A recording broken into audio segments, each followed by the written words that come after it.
The following khutbah was not prepared using ChatGPT or any artificial intelligence. ChatGPT. Mark my words, AI is far more dangerous than nukes. What is the fastest growing religion? Oh. Tekbir! Now you're talking. Come on! How can I meet with a girl and marry in an Islamic way? As a Muslim scholar, I would encourage he took the role really seriously. He says, as a Muslim scholar. Not ChatGPT, Sheikh GPT. Right, okay. What are the differences between Jesus in Islam and Jesus in Christianity? ChatGPT, I'm sorry, you're wrong. Yeah.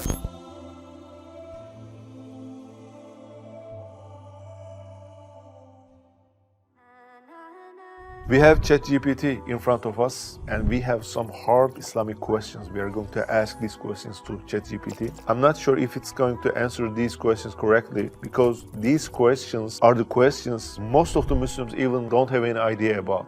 So what is ChatGPT? Maybe some brothers and sisters doesn't have any idea about it. ChatGPT is an AI chatbot. It uses artificial intelligence and it gives you more detailed and personalized answers to all of your questions. Imagine that you have a friend who knows 95 languages and who knows history, psychiatry, physics, chemistry, medicine, and he can give you personalized answers to all of your questions. So ChatGPT is this. It's not like Google. It gives reasonable answers. It has an ability to reason even. It also has this record of reaching 100 million users in just 2 months. It's a groundbreaking technology. I'm really curious about his performance now.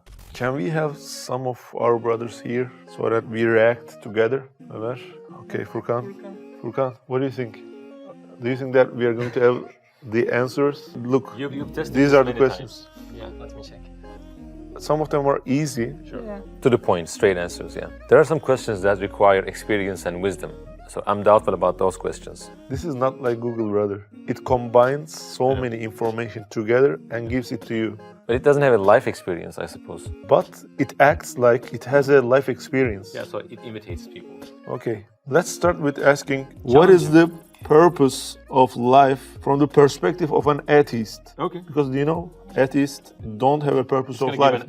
Error for They believe that everything is going to perish. The purpose of life for an atheist is not necessarily tied to any religious or spiritual beliefs, yeah?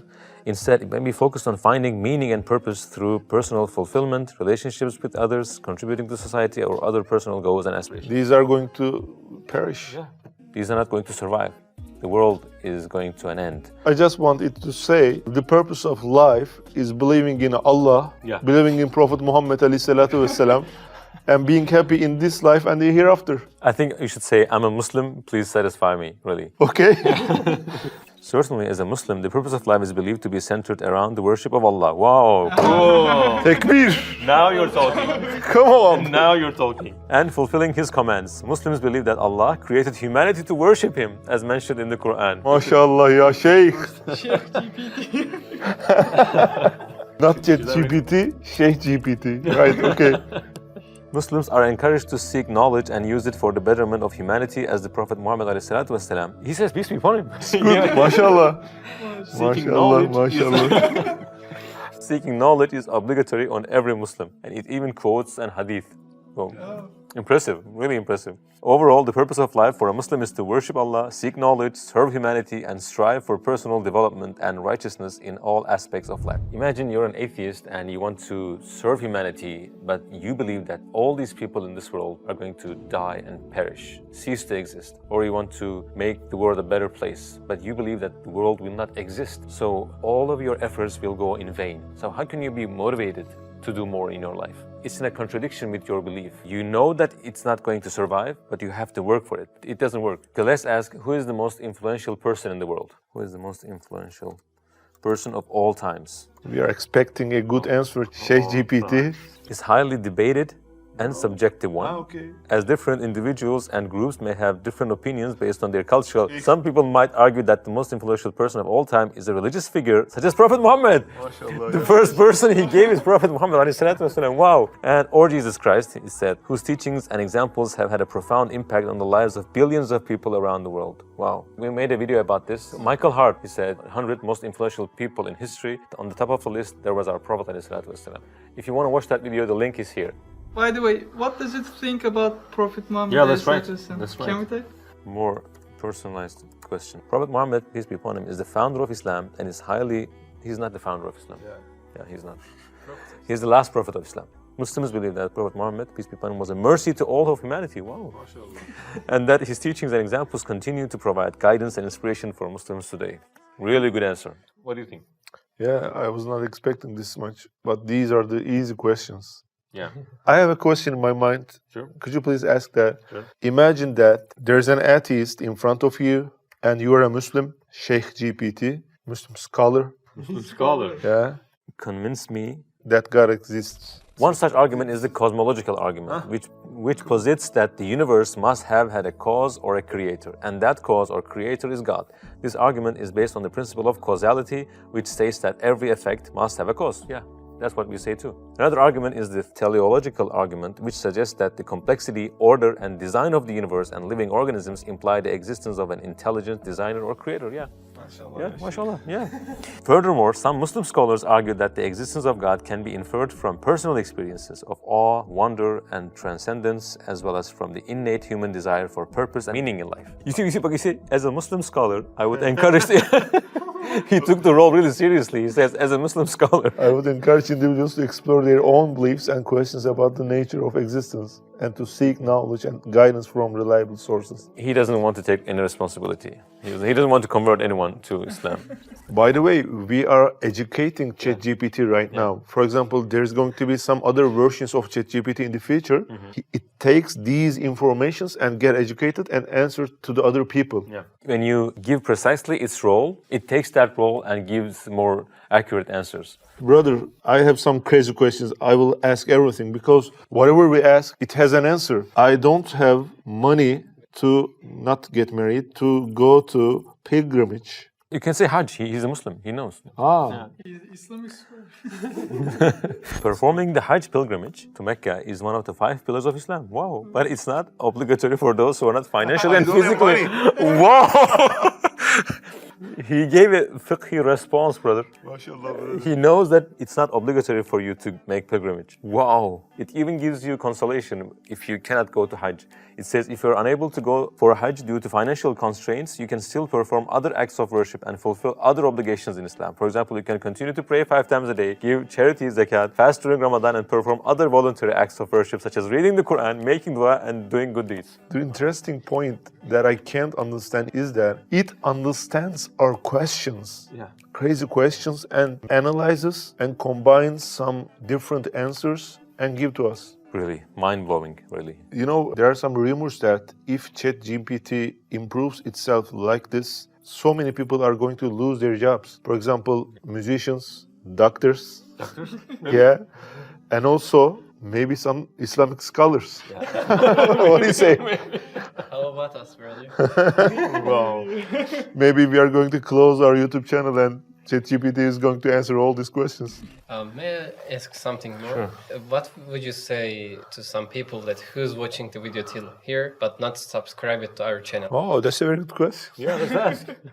Oh, it says it would be a good idea to invite them to subscribe to the channel so they can receive more content related to their interests and keep up to date with new videos. There's no need for us, brother. Yeah. As you know, we're a non-profit organization and there are no ads on our channel. So if you subscribe to our channel, the truth will spread to more people, inshallah.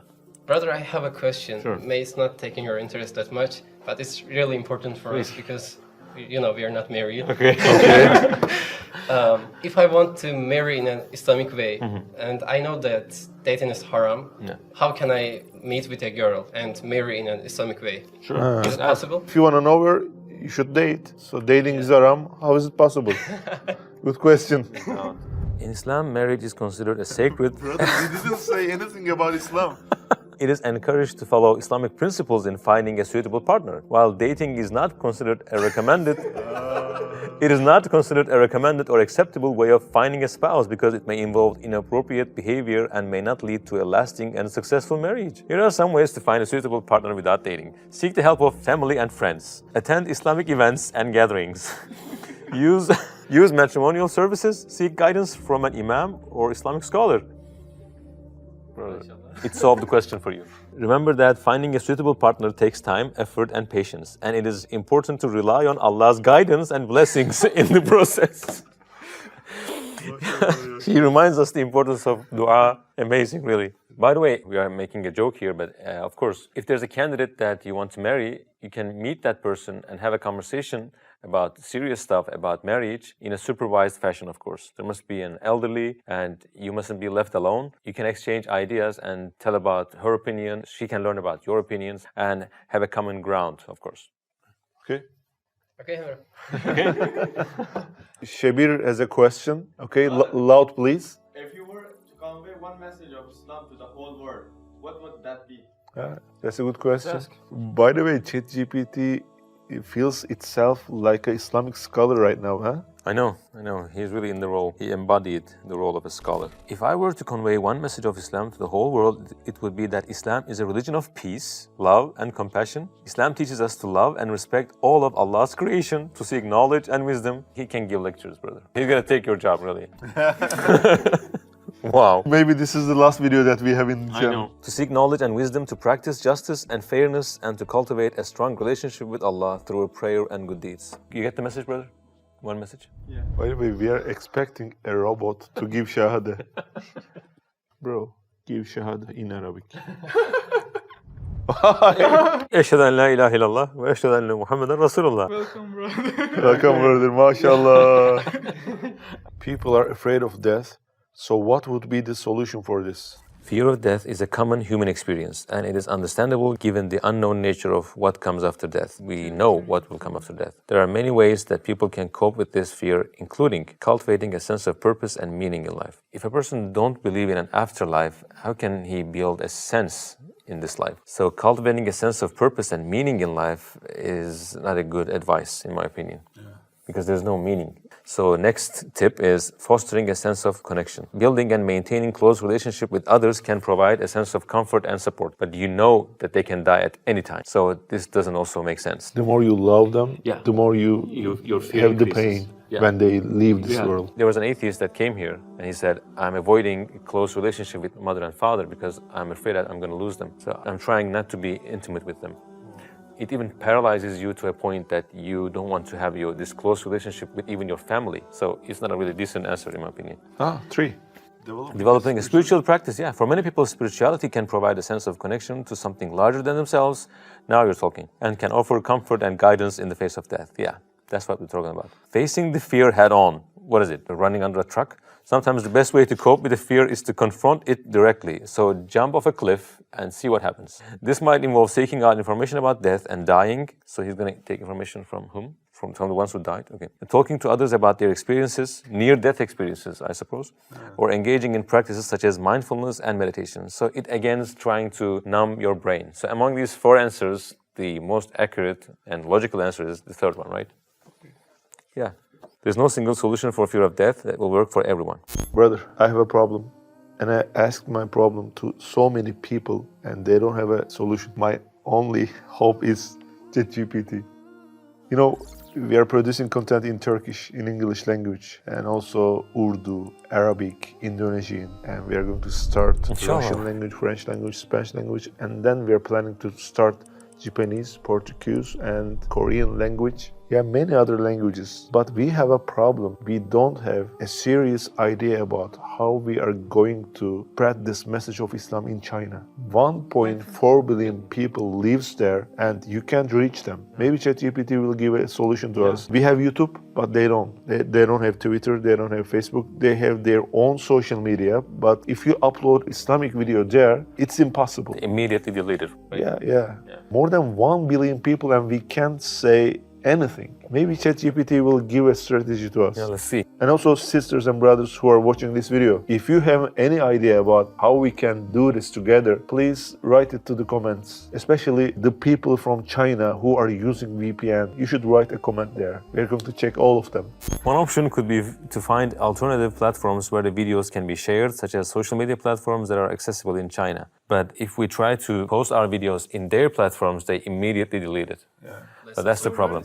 You could also consider translating the videos into Chinese to reach a wider audience and connecting with Chinese Muslims who can help spread the message. Additionally, organizing events and lectures in person may also be a way, if we don't get arrested, it may also be a way to reach out to the Chinese community and share the message of Islam. Okay, let's write. We can't use alternative platforms. You can explore the option of translating Islamic literature and distributing it in China. There are many books on Islamic teachings and values that can be translated into Chinese and distributed through various channels such as online bookstores or Islamic centers.